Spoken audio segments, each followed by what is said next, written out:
যোৱা বছৰ startup registration কৰি যোৱা বছৰে 11 লাখ টকাৰ টাৰ্ণঅভাৰ কৰিছোঁ আৰু এই বছৰ 20 লাখ টকাৰ টাৰ্ণঅভাৰ কৰিছোঁ। কেনেকৈ কৰিছোঁ?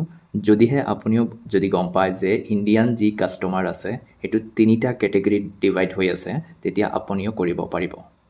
প্ৰথম যি কেটেগৰী আছে সেইবোৰ টায়াৰ 1 চিটিত থাকে, যেনেকুৱা দিল্লী, বেংগলোৰ, চেন্নাই তেনেকুৱা চিটিত। এৰাউণ্ড 11 কোটি মানুহ এই চিটিত থাকে আৰু এই যিবোৰ মানুহ আছে সেইবোৰ ৱেষ্টাৰ্ণ যিবোৰ কালচাৰ আছে সেইবোৰৰ লগত ইনফ্লুৱেঞ্চ হৈ থাকে। চ' ইহঁতৰ টকা বহুত বেছি, জেনেৰেলি 10 লাখ টকাৰ ওপৰত সিহঁতৰ ইনকাম থাকে আৰু সিহঁতক প্ৰিমিয়াম ছাৰ্ভিচ লাগে।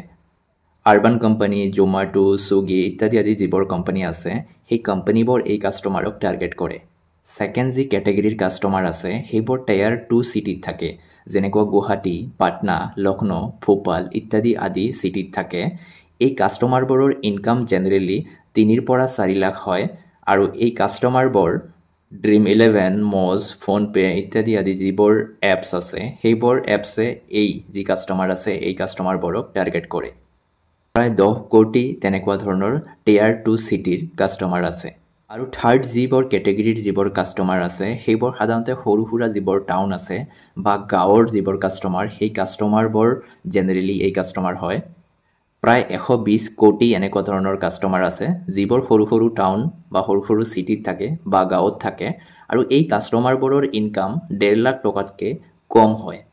আৰু এনেকুৱা ধৰণৰ যিবোৰ কাষ্টমাৰ আছে সেই কাষ্টমাৰবোৰক ইউটিউব, ইনষ্টাগ্ৰাম ইত্যাদি আদি যিবোৰ এপছ আছে সেইবোৰ এপছে টাৰ্গেট কৰে as a target audience. Moral of the story হ'ল, যদি আপুনি ইণ্ডিয়াত বিজনেছ কৰিব বিচাৰিছে আৰু ছাকচেছফুল বিজনেছ কৰিব বিচাৰিছে তেতিয়াহ'লে আপোনাক প্ৰথমতে ডিচাইড কৰিব লাগিব যে আপুনি কোনটো ছেগমেণ্টত কাম কৰিব। ছেকেণ্ডলি আপোনাৰ কাষ্টমাৰ কোন হ'ব। চ' সেইটো আপোনাৰ ক্লিয়াৰিটি থাকিব লাগিব আৰু তেনেকৈ টাৰ্গেট কৰিব লাগিব। চ' ষ্টাৰ্টআপ এটাত MVP কেনেকৈ বনায় বা বিজনেছৰ এটা কেনেকৈ MVP এইটো ছাকচেছফুল কৰে, ইয়াৰ এটা ৰোড মেপ বনোৱা হয় ষ্টাৰ্টিঙত। যদি MVP কেনেকৈ বনায় ইয়াৰ যদি ৰোড মেপ আপোনাক লাগে তেনেহ'লে কমেণ্টত ধাননি বা লিংক বুলি আপুনি লিখি দিয়ক, মই আপোনাক পাৰ্চনেলি DM কৰি পঠাই দিম। চ' ভিডিঅ'টো